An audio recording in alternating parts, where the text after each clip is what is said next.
destaques da semana entre os julgamentos do plenário do Supremo Tribunal Federal. É hora de conferir aqui na TV Justiça. É o Plenárias que começa agora.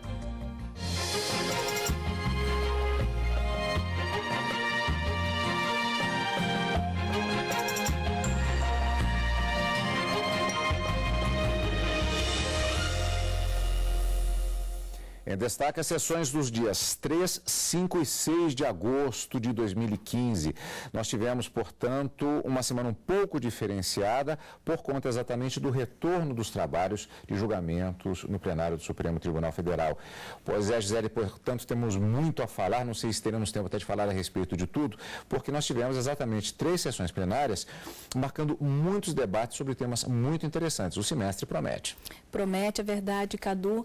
Nós tivemos aí uma semana bastante intensa. O Supremo Tribunal Federal já na segunda-feira marcou uma sessão extraordinária, inclusive uma pauta com processos, né? Ou seja, foi uma sessão jurisdicional, não apenas uma sessão administrativa para iniciar os trabalhos. Então, durante toda a semana nós tivemos temas interessantíssimos como TV por assinatura, a questão das guardas municipais, da possibilidade ou não dos guardas municipais aplicarem multas de trânsito e também questões relacionadas à competência para tributar em relação às sociedades de economia mista. Então, foram temas extremamente interessantes e nós vamos ter a oportunidade de esclarecer alguns deles aqui para quem está nos acompanhando. Então, vamos começar, portanto, lembrando que o Supremo Tribunal Federal retomou na tarde da segunda-feira, dia 13, os trabalhos do segundo semestre, exatamente com o julgamento de habeas corpus que trataram de um tema de bastante relevância, que foi bastante debatido. É a aplicação do chamado princípio da insignificância. A aplicação ou não do princípio da insignificância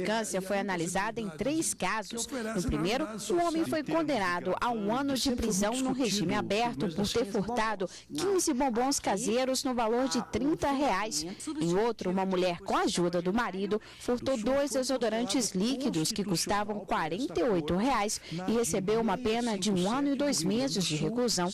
E no último caso, o furto envolveu um par de sandálias de R$16, numa condenação de 1 ano para cumprir no semiaberto. O julgamento foi retomado com o voto vista do ministro Teori Zavascki.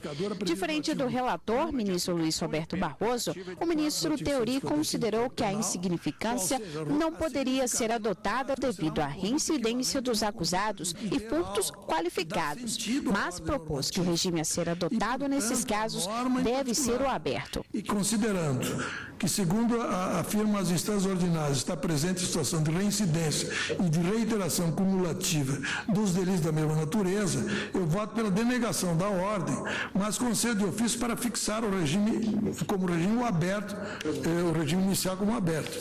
Esse voto é na 123, 108. A mesma solução no 123, 533. Certo. Que é nos 2 casos que ele fixou o regime semiaberto. No outro caso, ele já fixou o regime aberto, então seria o caso de denegar a ordem. Por isso. Pois não. O ministro Luiz Roberto Barroso reiterou que considera os atos praticados socialmente reprováveis, mas ponderou que o encarceramento não seria a melhor solução. Encarcerar este indivíduo, aplicar a ele uma pena privativa de liberdade, é pior para a sociedade, é pior porque, tragicamente, no dia em que ele entrar no sistema penitenciário, em quase todas as capitais do país, ele já vai escolher a qual facção ele vai pertencer e é, portanto, indesejável, porque esse indivíduo de baixíssima periculosidade, depois de cumprir 4, 5, 6 meses de prisão no sistema penitenciário, sairá como um indivíduo perigoso e devedor de favores às facções. O ministro Teori Zavascki propõe uma solução que converge para a solução alternativa que eu havia proposto no meu voto. A sugestão do ministro Teori converge para a solução alternativa. Quer dizer, na verdade, do ponto de vista prático, o ministro Teori concede regime aberto para 2 e não concede para o terceiro, porque o terceiro já havia obtido medida restritiva de direito. Portanto, a conclusão do ministro Teori, quanto aos casos concretos, coincide com a solução alternativa. Eu, no meu voto, presidente, diz, eu trataria como atipicidade material nesses casos. Porém, se o tribunal não convergir para esse ponto de vista, e aí eu trato de como deve ser a apenação nos casos de insignificância. Presidente, e aqui eu, no meu voto, dizia, por essa razão, caso a minha posição principal não logre maioria, posição que eu aqui reitero, eu submeto ao tribunal a minha proposta alternativa de concessão parcial da ordem a fim de alterar o regime inicial de cumprimento da pena para aberto domiciliar e substituir a pena privativa de liberdade por uma restritiva de direitos.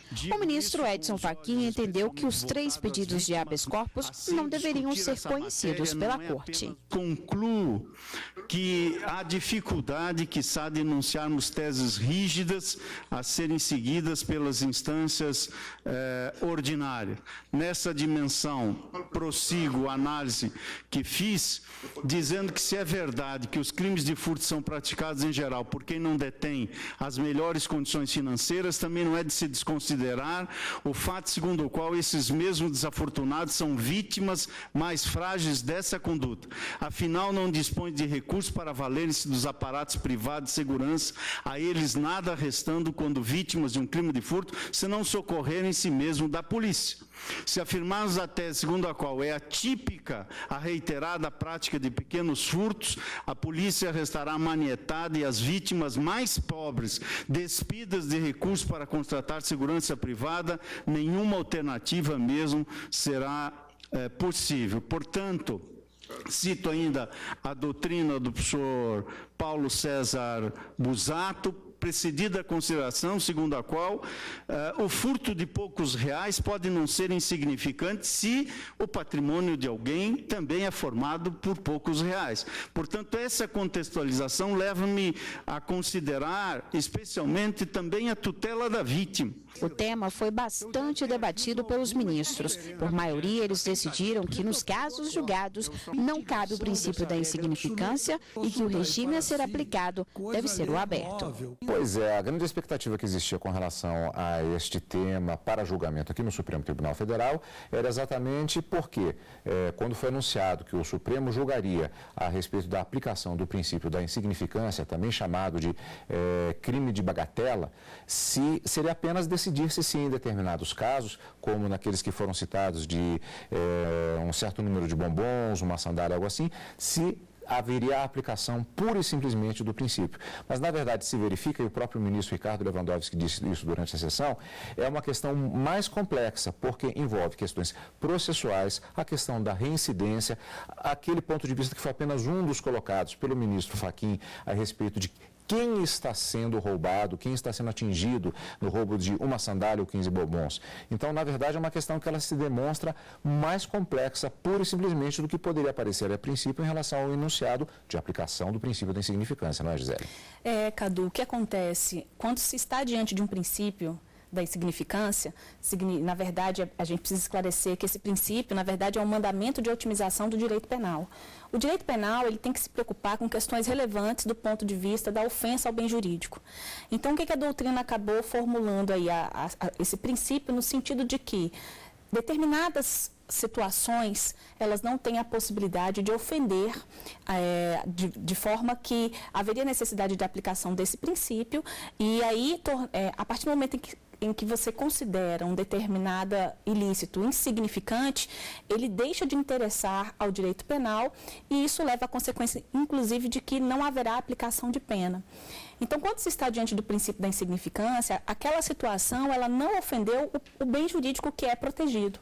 A doutrina, inclusive, chegou a estabelecer alguns critérios que seriam necessários para que se reconhecesse o princípio da insignificância, como, por exemplo, a mínima ofensividade da conduta do agente. Aquela conduta, ela não pode também trazer nenhum tipo de periculosidade social, né? O reduzido grau de reprovabilidade do comportamento e a inexpressividade da lesão jurídica provocada. Então, na prática, se considera algumas situações, como, por exemplo, a questão do valor da res furtiva, né? Ou seja, daquele bem que foi efetivamente furtado, das condições econômicas da vítima também são levadas em consideração, a existência ou não de algum tipo de violência ou de grave ameaça. Então, inclusive, dentro dessa perspectiva, criou-se uma jurisprudência no Supremo Tribunal Federal, no sentido de que toda vez que o furto for praticado, né, com a presença de qualificadoras, como, por exemplo, o concurso de agentes, ou com a presença de agravantes, ou se aquela pessoa que acabou cometendo aquele ilícito, ele é reincidente nas práticas criminosas. Então, essas duas situações, tanto a reincidência quanto a qualificadora, acabaram criando situações no Poder Judiciário de que, a partir do momento em que elas estivessem presentes, não seria possível aplicar o princípio da insignificância.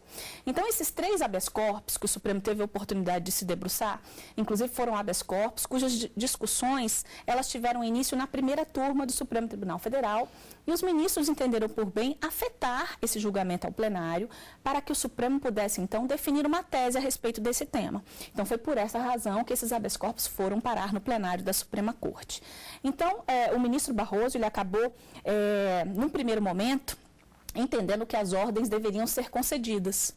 E por qual razão? Porque ele entende que o sistema carcerário já está tão lotado, tão sobrecarregado, que não seria possível, né, no primeiro momento em que ele acabou se manifestando, que não seria possível ocupar o judiciário com esses ilícitos de pequena monta. Aí houve um pedido de vista do ministro Teori Zavascki, e na sessão da segunda-feira, ela foi retomada, inclusive, com a apresentação do voto vista do ministro Teori Zavascki, que acabou divergindo do ministro Luiz Roberto Barroso.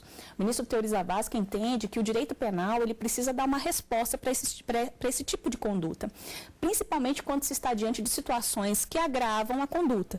Então, diante dessa discussão que acabou surgindo no plenário, o próprio ministro Luiz Roberto Barroso ele reajustou o voto e acabou que foi essa posição que acabou prevalecendo no resultado final do julgamento, ou seja, foi o voto do relator reajustado, né, após as considerações do ministro Teori Zavascki, que acabou prevalecendo. Então, por maioria, os ministros entenderam por denegar a ordem, ou seja, permaneceu aquela sentença que havia sido dada em primeira instância com a condenação das pessoas que acabaram praticando aqueles ilícitos que estavam ali descritos nos 3 habeas corpus. O que significa dizer que aquela sentença que foi proferida, ela permanece e houve uma proposta, inclusive, de concessão de ofício de ordem de habeas corpus, no sentido de que, em relação a 2 habeas corpus, aquele regime inicial não seria mais o semiaberto, seria o regime aberto, e em relação a um outro habeas corpus não foi possível modificar a questão do regime porque a pena já havia sido substituída por prestação de serviços à comunidade. Então nós tivemos, né, nessa mesma sessão, a denegação da ordem de habeas corpus no sentido de reconhecer o princípio da insignificância nesses 3 casos, mas tivemos a concessão da ordem no sentido de estabelecer como regime inicial, em 2 dos habeas corpus, o regime inicial aberto. Quando nós temos a aplicação do princípio da insignificância, acaba que a consequência, como eu mencionei, é de que isso não é relevante do ponto de vista penal e um dos elementos do crime, porque o crime ele acaba sendo, na classificação doutrinária, ele acaba sendo caracterizado como um fato típico, um fato ilícito e um fato culpável. Então, eu preciso desses 3 elementos para que haja a caracterização do crime. Quando se aplica o princípio da insignificância, a tipicidade da conduta ela acaba sendo afastada. Então, aquele fato, ele deixa de ser um fato típico, ele passa a ser considerado um fato atípico e por não ser típico, não tem como aplicar a pena na forma como está prevista no Código Penal. Uma questão importante, o Supremo ele não determinou que há obrigatoriamente uma linha que tem de ser seguida pelos magistrados das instâncias inferiores para a aplicação do princípio. Permanece uma certa liberdade para análise caso a caso. Exatamente. Esse foi o entendimento da Suprema Corte, no sentido de que os juízes da causa, né, aquele juiz da primeira instância, ele é que tem condições de avaliar a aplicação ou não do princípio da insignificância e também de dosar uma eventual pena que vier a ser aplicada. Então, os ministros preferiram não firmar uma tese a respeito se realmente essa reincidência ou a qualificadora por si só, ela afasta ou não afasta. Isso é uma análise que tem que ser feita por cada juiz em cada caso concreto. Então, o que o Supremo Tribunal Federal, depois do julgamento desses 3 habeas corpus, assentou foi exatamente a análise caso a caso, que fica a critério do magistrado, né, ele que acompanha toda a instrução processual, que tem ali um contato direto com aquela ação penal, ele é que vai verificar se naquela hipótese a reincidência, ela realmente é capaz ou não de afastar a aplicação do princípio da insignificância. Se aquela qualificadora, ela é capaz ou não de impedir a aplicação desse princípio. Então, esse foi o entendimento dos ministros e isso acabou, né, a partir dessas discussões, com o voto divergente do ministro Teori Zavascki e depois o reajustamento do voto do ministro Luiz Roberto Barroso. E esse foi só o início do semestre, foi a sessão plenária da segunda-feira. Na quarta-feira, nós tivemos sessão plenária no Supremo Tribunal Federal. Os ministros julgaram 9 temas, foram 9 julgamentos, contando-se os processos, há também julgamentos conjuntos sobre um único tema, por exemplo. Entre esses julgamentos, a constitucionalidade de um artigo da Constituição do Rio de Janeiro. A ação direta de inconstitucionalidade foi proposta pelo governador do estado contra um artigo da Constituição. A Constituição Estadual, esclareça-se. O dispositivo proíbe que servidores estaduais substituam trabalhadores de empresas privadas em greve. Os ministros, por maioria, entenderam que a própria Carta Fluminense já traz uma ressalva a respeito de lei federal que disponha de outra forma. Os ministros chegaram a mencionar que a lei de greve autoriza que o poder público adote as providências necessárias para que os serviços públicos essenciais e indispensáveis não sejam afetados. Também na sessão de quarta, o plenário retomou o julgamento que contesta a chamada Lei das TVs por assinatura. 4 ações diretas de inconstitucionalidade. O julgamento foi retomado com o voto divergente do ministro Edson Fachin, diferente do relator, ministro Luiz Fux, que considerou apenas um artigo da chamada Lei da TV por assinatura inconstitucional. Para o ministro Edson Fachin, toda a norma é constitucional.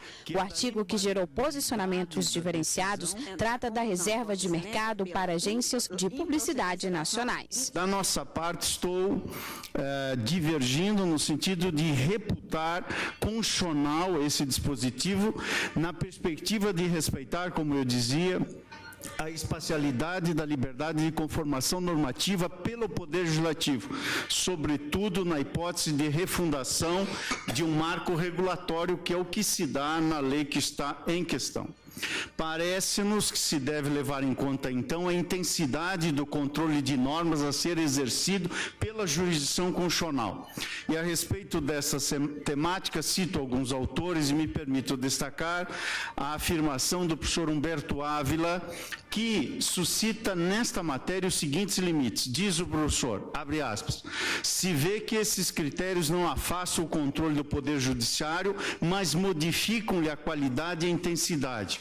Conquanto o Poder Judiciário não possa substituir sem mais essas premissas e contrariar a previsão de efeitos, ele, o Judiciário, deve verificar se o legislador fez uma avaliação objetiva e sustentável do material fático e técnico disponível e se esgotou as fontes de conhecimento para prever os efeitos da regra de modo mais seguro possível e se orientou pelo estágio atual do conhecimento e da experiência, fecha aspas.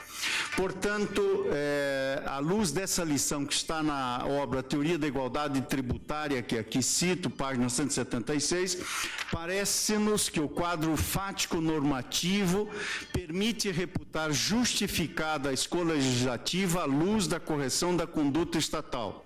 Observa-se uma preocupação do Poder Legislativo em relação à publicidade, à luz do que se sustenta nos parágrafos 3º e 4º do artigo 220 do texto constitucional. Cito precedentes aqui do Supremo Tribunal Federal, especialmente na ação de declaração de constitucionalidade de 1950, relatada pelo eminente ministro Eros Grau. Portanto, em conclusão, senhor presidente, eminente relator, tenho para mim que essa lei 12.485, neste ponto, não inova por completo na ordem jurídica, de modo que não nos parece legítimo excluir do ordenamento a norma que reputou o Poder Legislativo como fruto de sua escolha e se situa no marco normativo da Constituição Federal. Peço, portanto, venha o relator apenas para essa divergência pontual e, quanto ao mais, acompanhar Sua Excelência. Os ministros Luiz Roberto Barroso, Teoriza Vasque e Rosa Weber acompanharam o relator, mas o julgamento foi suspenso após o pedido de vista do ministro Dias Toffoli. O plenário também começou a analisar se há necessidade de autorização prévia das Assembleias Legislativas Estaduais para processar e julgar governadores que tenham cometido os crimes comuns e de responsabilidade. O caso é tratado em 3 ações diretas de inconstitucionalidade que questionam as constituições do Acre, Mato Grosso e Piauí. Entende, portanto, a OAB que estaria havendo essa tríplice violação à separação de poderes, em razão de uma interferência indevida no núcleo essencial da função do Poder Judiciário, a violação ao próprio acesso à jurisdição e a violação, por fim, ao princípio republicano. O relator das ADIs, ministro Celso de Mello, disse que não há invasão de competência. O fato das constituições estabelecerem a prévia autorização das casas legislativas estaduais para a abertura de ações penais contra governadores, mas considerou que não cabe aos estados tipificar o crime de responsabilidade e definir como serão os processos. A jurisprudência firmada pelo Supremo Tribunal Federal impõe que a instauração de persecução penal em juízo contra o governador do Estado por supostas práticas delituosas perseguíveis mediante ação penal de iniciativa pública ou de iniciativa privada seja necessariamente precedida de autorização dada pelo Poder Legislativo local, a quem incumbe, com fundamento em juízo de caráter eminentemente discricionário, exercer verdadeiro controle político prévio de qualquer acusação penal deduzida contra o chefe do Poder Executivo do Estado-membro. O julgamento foi suspenso e deve retornar à pauta com o voto vista do ministro Luiz Roberto Barroso. E também na sessão dessa quarta, por unanimidade, os ministros consideraram inconstitucional a cobrança da correção monetária das demonstrações financeiras de pessoas jurídicas no balanço relativo ao exercício social de 1989. Na sessão plenária da quarta-feira nós tivemos, portanto, diversos processos, muita coisa que foi julgada.